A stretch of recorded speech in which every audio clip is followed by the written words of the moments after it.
LP UP verificationৰ second phaseৰ list DEE ৱেবছাইটত প্ৰকাশ পাইছে। বৰ্তমান second phaseৰ verificationৰ বাবে যিসকল কেণ্ডিডেটৰ নাম আহিছে তেখেতসকলে গুৱাহাটীলৈ গৈ verification কৰিব নালাগে। তেখেতসকলে verification কৰিব লাগিব নিজৰ ডিষ্ট্ৰিক্টত। আৰু এইখিনি সুবিধা আগবঢ়োৱা হৈছে PWD কেণ্ডিডেটসকলৰ বাবে। ডিষ্ট্ৰিক্টৰ ক'ত verification কৰা হ'ব, কি ডকুমেণ্ট আপোনালোকে নিব লাগিব, এই সকলোখিনি তথ্য DEE ৱেবছাইটত পাব্লিছ কৰা হৈছে।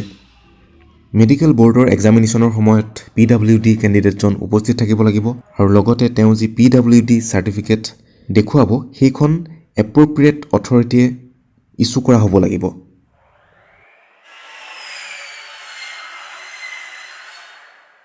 শেহতীয়াকৈ কলেজ শিক্ষকৰ নিযুক্তিৰ ক্ষেত্ৰত এটা গুৰুত্বপূৰ্ণ কথা শিক্ষামন্ত্ৰীয়ে ঘোষণা কৰিছে। এতিয়াৰ পৰাই শিক্ষক নিযুক্তিৰ ক্ষেত্ৰত শিক্ষাগত অৰ্হতা গুৰুত্বপূৰ্ণ নহয়। এজন কেণ্ডিডেটে matric, higher secondary degree, master ডিগ্ৰীত কিমান নম্বৰ পাইছে সেইটো এতিয়া ডাঙৰ কথা নহয়। শিক্ষকৰ নিযুক্তিৰ বাবে যি পৰীক্ষা পতা হ'ব সেই পৰীক্ষাত তেওঁ ভাল নম্বৰ লৈ উত্তীৰ্ণ হ'ব লাগিব। লগতে সেই কেণ্ডিডেটজন যোগ্যও হ'ব লাগিব, উপযুক্ত হ'ব লাগিব। ধৰি লওক পলিটেকনিক কলেজৰ কাৰণে এপ্লাই কৰোঁতে তেওঁ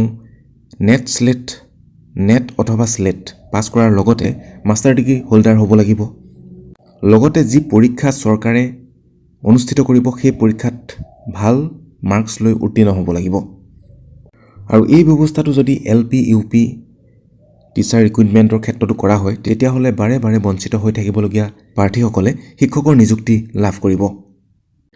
কাৰণ আজিৰ পৰা 7-8 বছৰৰ আগৰ কেণ্ডিডেট এজন আৰু এতিয়াৰ কেণ্ডিডেট এজনৰ matric, higher secondary degree, BEd এইবিলাকৰ নম্বৰৰ ব্যৱধান আকাশ পাতাল পাৰ্থক্য।